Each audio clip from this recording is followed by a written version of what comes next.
জানা গেল কবে হবে কিয়ামত। কিয়ামত আমাদের অতি সন্নিকটে, মিলে যাচ্ছে হযরত মুহাম্মদ সাল্লাল্লাহু আলাইহি সাল্লামের ভবিষ্যৎবাণী।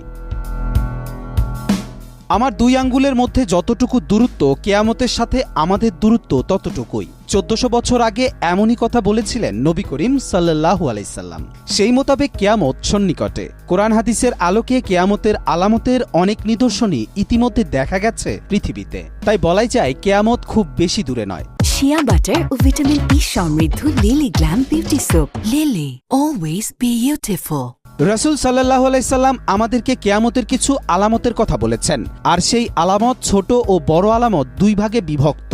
বড় আলামত 10টি, আর যখন এই বড় আলামতগুলো প্রকাশ পেতে শুরু করবে, তওবার দরজা চিরতরে বন্ধ হয়ে যাবে। তবে ছোট আলামতগুলো দেখে যদি কেউ তওবা করে এবং আল্লাহর পথে ফিরে আসে, তবে আল্লাহ তাকে ক্ষমা করে দেবেন। মহানবী সাল্লাল্লাহু আলাইহি সাল্লাম বলেছেন, কিয়ামতের অন্যতম আলামত হচ্ছে তিনি নিজেই, অর্থাৎ মহানবী সাল্লাল্লাহু আলাইহি সাল্লামের পৃথিবীতে আগমনই ছিল কিয়ামতের প্রথম আলামত। আবু হুরায়রা রাদিয়াল্লাহু তাআলা আনহু থেকে বর্ণিত, মহানবী সাল্লাল্লাহু আলাইহি সাল্লাম একদিন তার দুই আঙ্গুল একসাথে করে বললেন, এই আঙ্গুল দুটো যেমন কাছাকাছি, আমাকেও কিয়ামতের ঠিক এমনই কাছে পাঠানো হয়েছে। রাসূল সাল্লাল্লাহু আলাইহি সাল্লাম হলেন শেষ নবী, তারপরে আর কোনো নবী আসবেন না, সুতরাং এটাই স্বাভাবিক যে তারপরে আসবে কিয়ামত। আরেকটা আলামতের কথা রাসূল সাল্লাল্লাহু আলাইহি সাল্লাম বলেছেন, কিয়ামতের আগে তোমরা দেখবে খালি পায়ের বেদুইনরা একে অন্যের সাথে প্রতিযোগিতা করবে কে কত বড় ইমারত নির্মাণ করতে পারে। বর্তমানে আরব আমিরাত তার সবচেয়ে বড় প্রমাণ। 50 বছর আগেও প্রচণ্ড অর্থকষ্টে থাকা এই দেশ এখন পৃথিবীর সবচেয়ে বড় বড় দালান তৈরি করছে।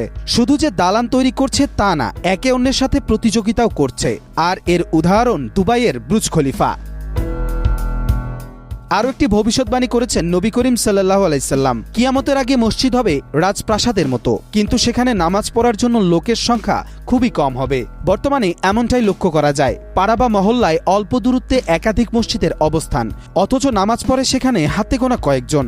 রাসূল সাল্লাল্লাহু আলাইহি সাল্লাম বলেন, কিয়ামতের আগে হত্যা বেড়ে যাবে, এতটাই বেড়ে যাবে যে হত্যাকারী বা নিহত ব্যক্তি কেউ জানবে না যে কেন তাকে হত্যা করা হয়েছে। আমরা বর্তমানে ইসরায়েলের দিকে তাকালে এমনটাই দেখতে পাচ্ছি। নবী করিম সাল্লাল্লাহু আলাইহি সাল্লাম আরও বলেছেন, কিয়ামতের আগে সাক্ষরতার হার বেড়ে যাবে, কিন্তু মানুষের জ্ঞান বৃদ্ধি একেবারেই কমে যাবে। কিয়ামতের আরেকটি আলামত মরুর দেশে তুষারপাত, যা ইতিমধ্যে সৌদি আরবে সংগঠিত হয়েছে।